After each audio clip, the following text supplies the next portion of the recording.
Kadang-kadang kita tak sedar setiap ujian yang Allah berikan ada hikmahnya. Allah nak berikan kita pengajaran. Share dulu video ni, repost video ni, copy link bagi kepada semua orang Islam yang ada di dunia ni, bagi kepada semua umat Nabi Muhammad SAW. Hari ini saya datang ke Hospital Sultanah Bahiyah Al-Ustaz.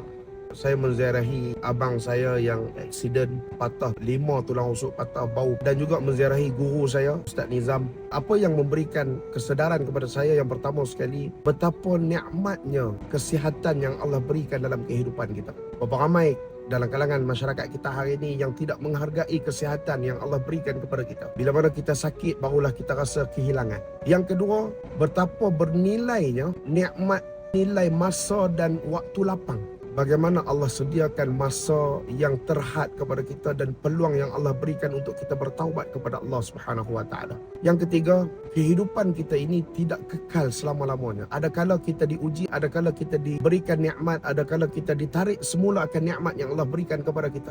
Bayangkan tuan-tuan, ketika mana Allah memberikan kita nikmat, adakah kita bersyukur kepada Allah Subhanahu Wa Taala? Apa yang disebutkan oleh Nabi sallallahu alaihi wasallam dalam satu hadis riwayat Imam Al-Bukhari, dua nikmat yang kita selalu terlepas pandang, selalu kita sia-siakan, ialah nikmat sihat dan nikmat waktu lapang. Ya Allah, berikan kami peluang untuk kami bertaubat kepadamu ya Allah.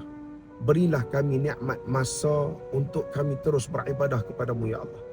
Ramai-ramai yang tengah tengok video saya ni, boleh tak kita komen amin? Komen apa tuan-tuan? Komen amin ya Rabbal Alamin. Saya doakan mudah-mudahan kita semua sentiasa menghargai akan setiap nikmat yang Allah kurniakan dalam kehidupan kita. Jangan sampai kita sakit, baru kita nak menyesali di atas kesihatan yang Allah telah berikan kepada kita selama ni. Mu'allim Muda Anas, sebarkan ilmu, semoga bermanfaat.